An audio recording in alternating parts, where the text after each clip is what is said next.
దేవుని నామమునకు మహిమ కలుగునుగాక. అనుదిన పరిశుద్ధ గ్రంథ పఠనం. జూన్ 23 ప్రార్థన. దయగల తండ్రి, కృపగల దేవ, పరిశుద్ధుడా, నీకు వందనాలు, స్తోత్రాలు. గడిచిన దినములు నీ కృపలో జ్ఞాపకం చేసుకుని మరి ఒక నూతన దినం ఆయుష్ను, ఆరోగ్యం ఇచ్చి మాకు దయచేశారు. మీకు వందనాలు ప్రభువా. ఈ దినం వాక్యం ద్వారా మాతో మాట్లాడండి, మమ్మల్ని బలపరచండి ప్రభువా. వినిన వాక్యం మా హృదయాలు ఫలింపచేయండి. మంచి నేలను పడిన విత్తనం ఫలించినట్లు ఫలింపచేయమని యేసుక్రీస్తు అతి పరిశుద్ధ నామంలో అడిగి వేడుకొనిచున్నాం మా పరమ తండ్రి. ఆమేన్. యోబు గ్రంథము 34 నుండి 37 అధ్యాయములు. 34వ అధ్యాయము. అప్పుడు ఎలీహు మరలా ఇలాగు చెప్పసాగెను, జ్ఞానులారా నా మాటలు వినుడి, అనుభవశాలులారా నాకు చెవియొగ్గుడి. అంగలి ఆహారమునకు రుచి చూచినట్లు చెవి మాటలను పరీక్షించును. న్యాయమైనదేదో విచారించి చూద్దాము రండి, మేలైనదేదో మనంతటా మనము విచారించి తెలుసుకుందాము రండి. నేను నీతిమంతుడను, దేవుడు నా పట్ల న్యాయము తప్పెను. న్యాయవంతుడనై ఉండియు నేను అబద్ధికునిగా ఎంచబడుచున్నాను. నేను తిరుగుబాటు చేయకపోయినను నాకు మానజాలని గాయం కలిగినని యోబు అనుచున్నాడు. యోబు వంటి మానవుడెవడు? అతడు మంచినీళ్ళ వలె తిరస్కారమును పానము చేయుచున్నాడు. అతడు చెడుతనము చేయువారికి చెలికాడాయను, భక్తిహీనులకు సహవాసి ఆయను. నరులు దేవునితో సహవాసము చేయుట వారికి ఏమాత్రమును ప్రయోజనకరము కాదని అతడు చెప్పుకొనుచున్నాడు. విజ్ఞానము గల మనుషులారా నా మాట ఆలకించుడి. దేవుడు అన్యాయము చేయుట అసంభవము, సర్వశక్తుడు దుష్కార్యము చేయుట అసంభవము. నరుల క్రియలకు తగినట్లుగా ఫలము ఆయన వారికి ఇచ్చును. అందరికీ వారి వారి మార్గములను బట్టి వారికి ఫలం ఇచ్చును. దేవుడు ఏమాత్రమును దుష్కార్యము చేయుడు, సర్వశక్తుడు న్యాయము తప్పడు. ఎవడైనా భూమిని ఆయనకు అప్పగింప పెట్టినా, ఎవడైనా సర్వ ప్రపంచ భారమును ఆయనకు అప్పగించినా, ఆయన తన మనస్సు తన మీదనే ఉంచుకుని ఎడల తన నిశ్వాసములను తన యొద్దకు తిరిగి తీసుకుని ఎడల శరీరులందరూ ఏకముగా నశించెదరు, నరులు మరలా ధూళి అయిపోదురు. కావున దీన్ని విని వివేచించుము, నా మాటలను ఆలకింపుము. న్యాయమును ద్వేషించువాడు లోకమును ఏలునా? న్యాయ సంపన్నుడైన వాని మీద నేరము మోపుదువా? నీవు పనికిమాలిన వాడవని రాజుతోనైనను, మీరు దుష్టులని ప్రధానులతో అయినను అనవచ్చునా? రాజుల ఎడల పక్షపాతము చూపని వానితోనూ, బేదల కన్నా ధనము గలవారిని ఎక్కువగా చూడని వానితోనూ అలాగు పలుకుట తగునా? వారందరూ ఆయన నిర్మించిన వారు కారా? వారు నిమిషములో చనిపోదురు. మధ్యరాత్రి ప్రజలు కల్లోలము నొంది నాశనమగుదురు. బలవంతులు దైవికముగా కొనిపోబడుదురు. ఆయన దృష్టి నరుల మార్గముల మీద ఉంచబడి ఉన్నది. ఆయన వారి నడకలన్నీ కనిపెట్టి చూచుచున్నాడు. దుష్క్రియలు చేయువారు దాగుకొనుటకు చీకటి అయినను మరణాంధకారమైనను లేదు. ఒకడు న్యాయ విమర్శలోనికి రాకముందు బహుకాలం అతనిని విచారణ చేయుట దేవునికి అగత్యము లేదు. విచారణ లేకుండానే బలవంతులను ఆయన నిర్మూలన చేయుచున్నాడు. వారి స్థానమున ఇతరులను నియమించుచున్నాడు. వారి క్రియలను ఆయన తెలుసుకొనుచున్నాడు. రాత్రియందు ఆయన నాశనము కలగచేయగా వారు నలగగొట్టబడుదురు. దుష్టులని బహిరంగముగానే ఆయన వారిని శిక్షించును. ఏలయనగా వారు ఆయనను అనుసరించుట మానిరి. ఆయన ఆజ్ఞల్లో దేనినైనను లక్ష్య పెట్టకపోయిరి. బేదల మొరను ఆయన యొద్దకు వచ్చినట్లు చేసిరి, దీనుల మొరను ఆయనకు వినబడినట్లు చేసిరి. ఆయన సమాధానము కలగజేసిన ఎడల శిక్ష విధింపగలవాడెవడు? ఆయన తన ముఖమును దాచుకుని ఎడల ఆయనను చూడగలవాడెవడు? అది అనేకులను గూర్చినదైనను ఒకటే, ఒకని గూర్చినదైనను ఒకటే. భక్తిహీనులు రాజ్య పరిపాలన చేయకుండానట్లు, వారు ప్రజలను చిక్కించుకొనకుండానట్లు బలవంతులను ఆయన నిర్మూలన చేయుచున్నాడు. ఒకడు, నేను శిక్ష నొందితిని, నేను ఇకను పాపము చేయను, నాకు తెలియని దానిని నాకు నేర్పుము, నేను దుష్కారం చేసి ఎడల ఇకను చేయనని దేవునితో చెప్పునా? నీకు ఇష్టము వచ్చినట్లు ఆయన ప్రతీకారము చేయనా? లేని ఎడల నీ ఉందువా? నేను కాదు, నీవే నిశ్చయింపవలను గనుక నీవు ఎరిగిన దానిని పలుకుము. వివేచన గలవారు, జ్ఞానము కలిగిన మాట వినువారు నాతో ఈలాగు పలుకుదురు. యోబు తెలివి మాలిన మాట్లాడుచున్నాడు, అతని మాటలు బుద్ధిహీనమైనవి. దుష్టుల వలె యోబు ప్రత్యుత్తరమిచ్చినందున అతడు తుదముట్ట శోధింపబడవలనని నేను ఎంతో కోరుచున్నాను. అతడు తన పాపమునకు తోడుగా ద్రోహము కూర్చుకొనిచున్నాడు. మన ఎదుట చప్పట్లు కొట్టి దేవుని మీద కాని మాటలు పెంచుచున్నారు. 35వ అధ్యాయం.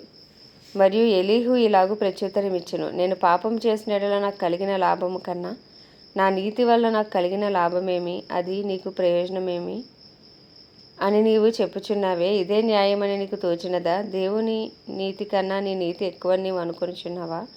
నీతోనూ నీతో కూడా ఉన్న నీ సహవాసులతోనూ నేను వాదమాడెదను. ఆకాశం వైపు నిదానించి చూడుము, నీ కన్నా ఉన్నతమైన ఆకాశ విశాలముల వైపు చూడుము. నీవు పాపము చేసినను ఆయనకు నీవేమైనా చేసితివా? నీ అతిక్రమములను విస్తరించినను ఆయనకు నీవేమైనా చేసితివా? నీవు నీతిమంతుడవైనను ఆయనకు నీవేమైనా ఇచ్చుచున్నావా? ఆయన నీ చేత ఏమైనా తీసుకున్నా? నీ వంటి మనుషునికే నీ చెడుతనపు ఫలము చెందును, నరులకే నీ నీతి ఫలము చెందును. అనేకులు బలాత్కారము చేయటం వలన జనులు కేకలు వేయుదురు. బలవంతుల భుజబలమునకు భయపడి సహాయము కొరకై కేకలు వేయుదురు. అయితే రాత్రి అందు కీర్తనలు పాడుటకు ప్రేరేపించుచు, భూజంతువుల కంటే మనకు ఎక్కువ బుద్ధి నేర్పుచు, ఆకాశ పక్షుల కంటే మనకు ఎక్కువ జ్ఞానము కలుగజేయుచు, నన్ను సృజించిన దేవుడు ఎక్కడ ఉన్నాడని అనుకుని వారెవరూ లేరు. కాగా వారు దుష్టులైన మనుషుల గర్వమును బట్టి మొరపెట్టుదురు గాని ఆయన ప్రత్యుత్తరం ఇచ్చుటలేదు. నిశ్చయంగా దేవుడు నిరర్ధకమైన మాటలు చెవిని పెట్టుటకు సర్వశక్తుడు వాటిని లక్ష్యపెట్టడు. ఆయనను చూడలేనని నీవు చెప్పినను వ్యాజ్యము ఆయన ఎదుటనే ఉన్నది. ఆయన నిమిత్తము నువ్వు కనిపెట్టవలెను. ఆయన కోపముతో దండింపకపోయినందునను, నిశ్చయంగా దురహంకారమును ఆయన గుర్తింపకపోయినందునను నిర్హేతుకముగా యోబు మాట్లాడి ఉన్నాడు. తెలివి లేకే మాటలను విస్తరింపజేసి ఉన్నాడు. 36వ అధ్యాయం. మరియు ఎలీహు ఇంకా ఇట్లనెను, కొంతసేపు నన్ను ఓర్చుకొనుము, ఈ సంగతి నీకు తెలియజేసేదను. ఏలయనగా దేవుని పక్షముగా నేను ఇంకనూ మాట్లాడవలసి ఉన్నది. దూరము నుండి నేను జ్ఞానము తెచ్చుకొందును, నన్ను సృజించిన వానికి నీతిని ఆరోపించదును. నా మాటలు ఏమాత్రమును అబద్ధములు కావు. పూర్ణ జ్ఞాని ఒకడు నీ ఎదుట ఉన్నాడు. ఆలోచించుము. దేవుడు బలవంతుడు గాని ఆయన ఎవరిని తిరస్కారము చేయుడు. ఆయన వివేచన శక్తి బహుబలమైనది. భక్తిహీనుల ప్రాణమును ఆయన కాపాడడు. ఆయన దీనులకు న్యాయం జరిగించును. నీతిమంతులను ఆయన చూడకపోడు. సింహాసనం మీద కూర్చుండు రాజులతో ఆయన వారిని నిత్యమును కూర్చుండబెట్టును. వారు గణపరచబడుదురు. వారు సంఖ్యలతో కట్టబడిన ఎడలను, పాదాపాశముల చేత పట్టబడిన ఎడలను, అప్పుడు వారు గర్వంగా ప్రవర్తించిరని ఆయన వారి వారి కార్యములను వారి వారి దోషములను వారికి తెలియజేయును.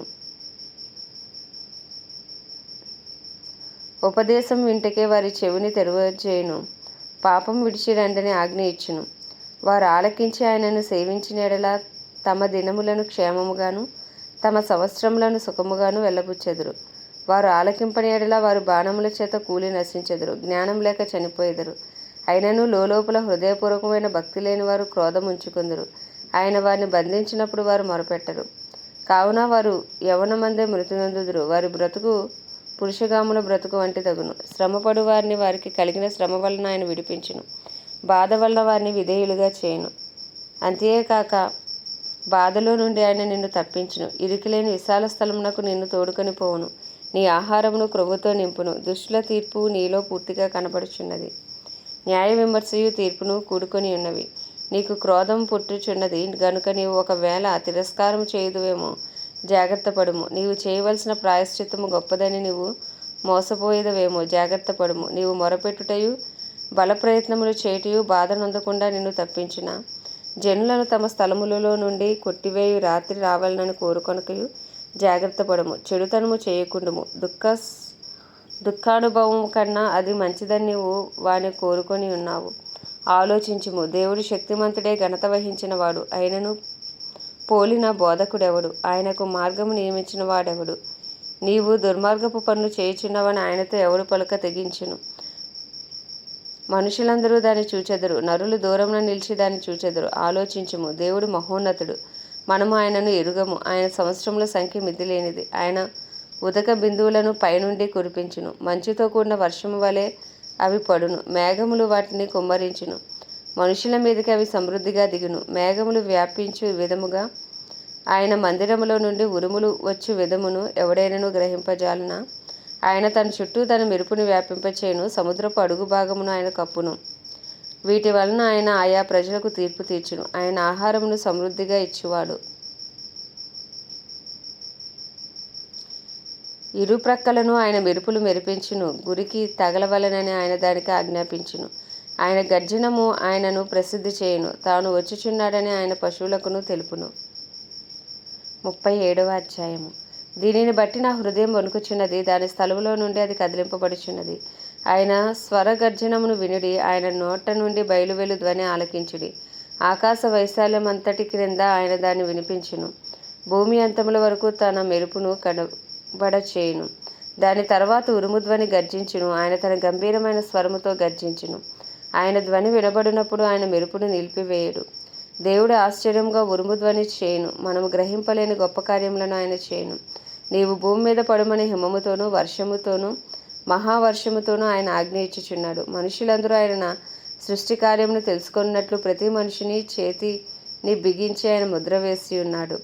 జంతువులు వాటి వాటి గుహలలో చొచ్చి వాటి వాటి బిలములలో వసించును. మరుగు స్థానములో నుండి తుఫాను వచ్చును. ఉత్తర దిక్కు నుండి చలి వచ్చును. దేవుని ఊపిరి వలన మంచు పుట్టును. జలముల పైభాగమంతయు గట్టిపడును.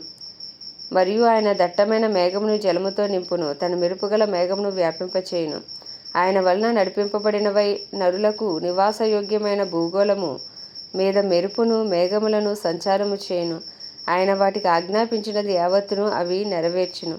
శిక్ష కొరకే గాని తన భూలోకము కొరకే గాని కృప చేయుటకే గాని ఆయన ఆజ్ఞాపించిన దానిని అవి నెరవేర్చును. యోబు ఈ మాటలు ఆలకింపుము. ఊరకుండి దేవుని అద్భుత క్రియలను ఆలోచింపుము. దేవుడు తన మేఘపు మెరుపు ప్రకాశింపవలనని ఎట్లు తీర్మానము చేయునో నీకు తెలియనా? మేఘములను తేలచేయుటయు పరిపూర్ణ జ్ఞానం గలవాని మహాకార్యములను నీకు తెలియనా? దక్షిణపు గాలి వీచుట చేత ఉబ్బవేయునప్పుడు నీ వస్త్రములు ఎట్లు వెచ్చబడినది నీకు తెలియనా? పోతపోసిన అద్దమంత దట్టమైనదో ఆకాశమును ఆయన వ్యాపింపజేసినట్లు నీవు వ్యాపింపచేయగలవా? మేము ఆయనతో ఏమి పలకవలనో అది మాకు తెలుపుము. చీకటి కలిగినందున మాకేమీ తోచకున్నది. నేను పలుకుదునని ఎవడైనా ఆయనతో చెప్పదగుడా? ఒకడు తాను నిర్మూలము కావాలని కోరునా? ఉన్నతమైన మేఘములలో ప్రకాశించి ఎండ ఇప్పుడు కనబడక ఉన్నను. గాలి మేఘములను పోగొట్టి దాన్ని తేటగా కనపరచును. ఉత్తర దిక్కున సువర్ణ ప్రకాశము పుట్టును. దేవుడు భీకరమైన మహిమను ధరించుకొని ఉన్నాడు. సర్వశక్తులకు దేవుడు మహత్యము గలవాడు. ఆయన మనకు అగోచరుడు. న్యాయమును నీతిని ఆయన ఏమాత్రమును చెరుపడు. అందువలన నరులు ఆయన యందు భయభక్తులు కలిగి ఉందురు. తాము జ్ఞానులు అనుకొను వారిని ఆయన ఏమాత్రమును లక్ష్యపెట్టడు. ఆమేన్. దేవుడి పరిశుద్ధ వాక్యం మన వినికిడిలో దీవించునుగాక. ప్రార్థన. దయగల తండ్రి, కృపగల దేవ, పరిశుద్ధుడా, నీకు వందనాలు, స్తోత్రాలు. జీవాధిపతి, న్యాయాధిపతి, మృత్యుంజయుడా, మహిమా ఘనతకు అర్హుడా, యోగ్యుడా, పూజ్యుడా, కృపను చూపుటకు ఐశ్వర్యవంతుడా, కృపా సత్య సంపూర్ణుడా, నీకే వందనాలు, స్తోత్రాలు దేవా. రాజుల రాజా, ప్రభువుల ప్రభు, నీకే స్తుతి స్తుతి స్తుతి. హల్లెలూయా హల్లెలూయా హల్లెలూయా హల్లెలూయా హల్లెలూయా హల్లెలూయా హల్లెలూయా. అయ్యా తండ్రి, నీకే వందనాలు వందనాలు వందనాలు. సృష్టికర్త, సర్వాధికారి, సర్వోన్నతుడా, హల్లెలూయా. నీకే స్తుతి స్తుతి స్తుతి స్తుతి. పరిశుద్ధుడా తండ్రి, అయ్యా తండ్రి నాయన, తండ్రితో కూడా ఉండుట విడిచిపెట్టకూడని భాగ్యమైనప్పటికీ మా కొరకు రిక్తునిగా భూమి మీదకి వచ్చిన దేవానికే వందనాలు, స్తోత్రాలు స్తోత్రాలు. మా సమాధానార్థ బలిగా, మా ప్రాయశ్చిత్తార్థ బలిగా, మా పాప పరిహారార్థ బలిగా మా కొరకు బలి అయిన యేసయ్యా, నీకే స్తుతులు, స్తోత్రాలు స్తోత్రాలు స్తోత్రాలు స్తోత్రాలు. నాయన, గొప్ప దేవుడవు, మంచి దేవుడవు, మహోన్నతుడు, నీకు వందనాలయ్యా. నీ పరిశుద్ధమైన, నిష్కలంకమైన, నిర్దోషమైన నీ రక్తాన్ని ఆశ్రయిస్తున్నాం ప్రభా. ఉదయకాలంలో మా అపరాధములు, మా పాపములు, మా దోషములు, మా అతిక్రమములను అయ్యా దయతో క్షమించండి. నీ పరిశుద్ధ రక్తంతో కడగండి, శుద్ధీకరించండి నాన్న. నీ కృపలతో మమ్మల్ని జ్ఞాపకం చేసుకోండి తండ్రి. నిందారైతులుగా, నీతిమంతులుగా నిలవబెట్టండి ప్రభా. పరిశుద్ధాత్ముడ బలముగా మాలో నుండి పనిచేయండి అయ్యా. మాలో మీరు ఉండండి. మాకు కావాల్సిన జ్ఞానము, తెలివి అనుగ్రహించండి, ఆలోచన అనుగ్రహించండి. మాలో భయభక్తులు పుట్టించండి ప్రభా. నీ చిత్తానుసారులుగా, నీ హృదయానుసారులుగా మమ్మల్ని జీవింపచేయండి ప్రభా. నీకే వందనాలయ్యా, స్తోత్రాలయ్యా. వాక్యమైన దేవా, మిమ్మల్ని స్తుతిస్తున్నాం ప్రభా. నీ వాక్యం మా పాదములకు దీపం, మా త్రోవకు వెలుగు ప్రభా. అయ్యా తండ్రి, నీ వాక్యం మమ్మల్ని బ్రతికిస్తుంది నాయన. నీకు వందనాలు అయ్యా. విధిన వాక్యం మా హృదయాలు ఫలింపచేయండి. వాక్యానుసారంగా జీవించడానికి కృపణ దయచేయండి నాయన. అయ్యా తండ్రి, నా ప్రాణమా యెహోవాను సన్నతించి మనం చేసిన ఉపకారములలో దేనిని మరువద్దన్నావు ప్రభా. అవును ప్రభా, మేమే ఉన్నామో నీ దయ వలనే, నీ కృప వలనే, నీ కనికరం వలనే, నీ ప్రేమ వలనే తండ్రి. దినదినము అయ్యే మాపై మీరు చూపు చూపుతున్న నూతనమైన వాత్సల్యమును బట్టి మీకు వందనాలయ్యా. మీకు స్తోత్రాలు చెల్లించుకుంటున్నాం ప్రభు. మా జీవితాలు మీరు చేసిన ప్రతి మేలును బట్టి మిమ్మల్ని స్తుతిస్తున్నాం. మీరు ఇచ్చిన ఆయుష్ను బట్టి, ఆరోగ్యంను బట్టి మిమ్మల్ని స్తుతిస్తున్నాం ప్రభు. అయ్యా ఇగో నీ కృపాసనం వెతుకొచ్చి ఉన్నాం. నీ కృప కొరకు వేడుకుంటున్నాం అయ్యా. మా వ్యక్తిగత జీవితాలపై, మా కుటుంబ జీవితాలపై అయ్యా తండ్రి, మా పని పాటలపై నాయన, మేము చేయు ప్రయత్నాలపై ప్రభు, మా రాకపోకలపై నాయన నీ కృప కలుగునుగా కానీ ప్రార్థిస్తున్నాం. ఈ దినమంతా నీ కృప మాకు కలుగునుగాక ప్రభు. చేసే ప్రతి పనిలో మీ కృప కలుగునుగా కానీ ప్రార్థిస్తున్నాం తండ్రి. అయ్యా మా కుటుంబాల్లో రక్షణ లేని వారికి రక్షణార్థమైన నీ కృప దిగి వచ్చినగాక మారు మనసు అయ్యా తండ్రి నాయన కలుగునుగా కానీ ప్రార్థిస్తున్నాం ప్రభా. ఒప్పింపచే ఆత్మబలంగా పని చేయనుగా కానీ ప్రార్థిస్తున్నాం తండ్రి. అయ్యా మా బంధువులు, స్నేహితులు, ఇరుగు పొరుగు అందరిపై నీ కృప కలుగునుగా కానీ ఆయన రక్షణ లేని వరకు రక్షణ చేస్తున్నాములో కలుగునుగా కానీ ప్రార్థిస్తున్నాం ప్రభా. అయ్యా నిశ్చయంగా అయ్యా తండ్రి నాయన గొప్ప దేవుడా అయ్యా క్రైస్తవులందరినీ రూపాంతరపరచండి నాయన. క్రైస్తవులందరిపై నీ కృప విస్తరించునుగాక. క్రైస్తవులందరూ నీ పత్రికలుగా మార్చబడుదురుగాక. అయ్యా తండ్రి నాయన అయ్యా గొప్ప ఉజ్జీవం క్రైస్తవ్యంలో రగులు కొనుగాక అని ప్రార్థిస్తున్నాం ప్రభా. దైవజనులు, దైవజనరాలు, సేవకులు, సేవకురాండ్రు అందరి కొరకు ప్రార్థిస్తున్నాం ప్రభా. అయ్యా నాయన నీ పరిచర్యలో నాయన అయ్యా ఏ సేవలో అయినప్పటికీ నాయన కొనసాగుతున్న వారందరినీ మీరు జ్ఞాపకం చేసుకోండి. వారి ప్రార్థనలకు జవాబు దయచేయండి. వారి అవసరతలన్నీ నీ మహిమేశ్వరంలో తీర్చండి అయ్యా. నీకే వందనాలు, స్తోత్రాలు అయ్యా. ప్రపంచ దేశంలో అన్నిటి కొరకు వాటిని పరిపాలిస్తున్న రాజులు, నాయకులు, వారి కింద పనిచేస్తున్న అధికారుల కొరకు ప్రార్థిస్తున్నాము. నీ చిత్తానుసారమైన పరిపాలన ప్రపంచవ్యాప్తంగా జరిగించండి. నీ రాజ్యము కట్టండి ప్రభువా. ఇంకా సువార్తందని గ్రామాలు, ప్రాంతాలు, పట్టణాలు పట్టబడినట్లు సువార్థికులు లేపండి, అపోస్తులు, ప్రవక్తలు లేపండి, ఉపదేశకులు లేపండి, కాపర్లను లేపమని ప్రార్థిస్తున్నాం తండ్రి. అయ్యా నీకే వందనాలు, స్తోత్రాలు ప్రభువా. అయ్యా నాయన ప్రత్యేకించి మా భారతదేశంపై నీ కృప కలుగును గాక. భారతదేశ ప్రజల మనోనేత్రాలు తెరవండి, హృదయాలు తెరవండి, రాతి గుండెలు తీసి మాంసపు గుండెలు పెట్టండి ప్రభా. అయా భారతదేశాన్ని రక్షించండి నాయన. ఏ ఒక్క ఆత్మ నశించిపోకుండా 150 కోట్ల ప్రజలు రక్షించబడినట్లు నీ కృపను విస్తరింపచేయండి నాయన. నీ సన్నిధి కాంతి ప్రకాశింపచేయండి. సమృద్ధి వెలుగు, సమృద్ధి జీవం, సమృద్ధి వాక్యం మా దేశంలో ఉండునుగా కానీ ప్రార్థిస్తున్నాము. సువార్తకు విరోధంగా రూపించబడుతున్న ప్రతి ఆయుధము యేసు నామంలో లయమైపోవునుగా కానీ ప్రార్థిస్తున్నాము. ఏలుబడి చేస్తున్న అయా పాపమును ఏలుబడి చేస్తున్న నాయన వెనకాల నుండి పనిచేస్తున్న దురాత్మ శక్తులు యేసునామములో బంధించబడును గాక. అయా సోషల్ మీడియా ద్వారా అయ్యా తండ్రి నరహత్యలు, దొంగతనాలు, వ్యభిచారము ప్రభా తండ్రి ఇంకా అనేక రీతుల్లో నాయన పాపము ఏలుబడి చేస్తుండగా ప్రభు వాటి వెనకలా పనిచేస్తున్న అంధకార శక్తులు యేసు నామంలో లయపరచబడునుగా కానీ ప్రార్థిస్తున్నాం ప్రభా. అయా మా దేశానికి గొప్ప రక్షణ కలుగునుగాక. అయా మా దేశ ప్రధాని కానీ, ప్రెసిడెంట్ కానీ, చీఫ్ మినిస్టర్స్, గవర్నర్లు, ఎమ్మెల్యేలు, ఎంపీలు అందరినీ మీ హస్తాలకు అప్పచెప్పుకుంటున్నాం. అందరికీ గొప్ప రక్షణ దయచేయండి. నీ చిత్తానుసారమైన పరిపాలన వారి ద్వారా మీరు జరిగించండి నాయన. అయ్యా తండ్రి ఇండియన్ ఆర్మీ, నేవీ, ఎయిర్ ఫోర్సుల చుట్టూ రక్త కంచి వేయండి, అగ్ని కంచి వేయండి ప్రభా. మా దేశాన్ని శారీరకంగా, మానసికంగా, ఆధ్యాత్మికంగా, ఆర్థికంగా, రాజకీయ పరంగా, సాంఘిక పరంగా అన్ని విషయాలు స్వస్థపరచమని ప్రార్థిస్తున్నాం. ఏలుబడి చేస్తున్న సూసైడ్ స్పిరిట్స్, యాక్సిడెంట్ స్పిరిట్స్ అని యేసు నామంలో లయపరచబడును గాక. మా దేశానికి మహారక్షణ కలుగును గాక అని ప్రార్థిస్తూ ఉదయకాలం నీ చిన్ని ప్రార్థన మనవి నీ పాద సన్నిధికి చేర్చుకోమని యేసుక్రీస్తు అతి పరిశుద్ధ నామములు అడిగి వేడుకొనిచున్నాము మా పరమ తండ్రి. ఆమేన్. పరలోకమందున మా తండ్రి, నీ నామం పరిశుద్ధపరచబడును గాక. నీ రాజ్యము వచ్చును గాక. నీ చిత్తం పరలోకమందు నెరవేర్చబడినట్లు భూమి అందును నెరవేర్చబడును గాక. మా అనుదిన ఆహారం మాకు నేడు దయచేయము.